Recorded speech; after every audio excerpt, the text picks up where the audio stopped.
Coach, thank you very much for your time. Disappointing 3-0 loss. Your assessment of the game, please. I felt like we allowed the opponents to prey on our mistakes. Looking from the first goal, I think we discussed that with the players that they're using a lot of width, and then they've got speedy wingers, and then I think from that angle, the players, they had to learn from an experience which was unnecessary had they stood and stick to the instruction. Looking at the second goal, the penalty again, us being clumsy at the back, which I understand a player will not have 100% performance all throughout. But it is those mistakes that we keep making that will give an opposition a sense that they are doing better than us.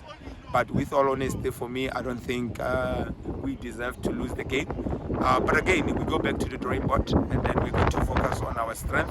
We're going to focus on our game and see how we can improve it. Coach, I'm sure coming to this game, you knew Highlands Park, their style of play. They go wide, they put in the crosses, they play it long, they've got a big striker up there. What was your tactical approach coming to this game to be able to deal with that threat and also be a threat to them offensively? I think it was pretty much simple because we knew that if you give them space at the back, they don't know what much to do with it. Which we tried to do it, especially second half. If you looked at second half, how we responded, the game was just lacking goals from our side. The set piece that they whipped in again, miscommunication between the defenders. So looking at how we prepared in terms of their fullbacks, I think before the first goal, the players were a bit excited in terms of our style of play. We push our fullbacks up to add the numbers. But I told them that for the first few minutes, maybe 15-20 minutes, we need to lie low and then see if we can consume their game, absorb them, and frustrate them on when we have the ball. But again, mistakes that we made are the difference today.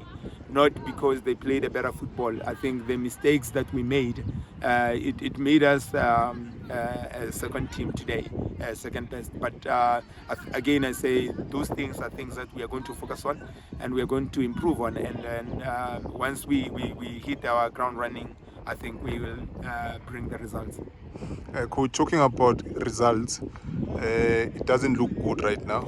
Absolutely. In the relegation zone. Yeah. And next up is the current champions, Dondol, which is going to be a very tough game. Yeah. So what is the plan to turn things around? I think again, if you follow our games, it went back to our recruitment strategy.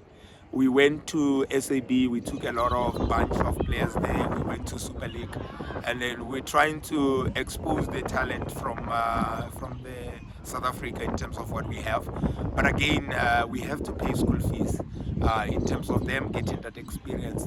So looking at the likes of Dondol, they don't threaten us at all. Again, I looked at Jomo, how he played, and then why we lost 3-0 again. It boils down to all these mistakes that I think we need to grow up and mature from them. And again, we may mature from the goals that we are conceding, but again, we are not scoring a lot. And those are the things that we will work on and we improve, and then we look to really build our game strong on that. Yes, we are in the bottom two. We are second from bottom, but I'm not scared that we are going to talk relegation. Not at all. I think the teams that have played us now, we know, now we understand, and things will turn around for us. And we are not really shaking that we are at the bottom. I think it's just for us and the players to take the responsibility of turning things around, and we are capable of doing that. I don't think we need other players that are not part of our squad. What we have is enough. We just need to polish what we have and make it shine. Coach, thank you very much for your time. Really appreciate it, and all the best going forward. Thanks for the interview, and we appreciate your support and all those that are following us behind the scene.